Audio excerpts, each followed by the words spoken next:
بسم اللہ الرحمن الرحیم۔ آج کی خاص بات یہ ہے کہ اللہ تعالیٰ نے قرآن پاک میں حکم فرمایا ہے کہ اسلام میں پوری طرح داخل ہو جاؤ۔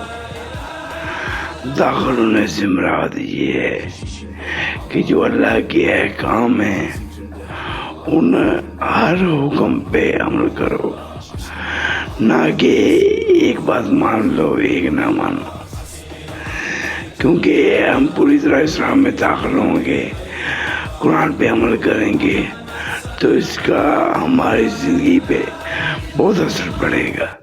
انشاءاللہ کوشش کریں دین پہ چلیں، اپنے لیے آسانیاں پیدا کریں، اللہ سب کو چلنے کی توفیق دے، آمین یا رب۔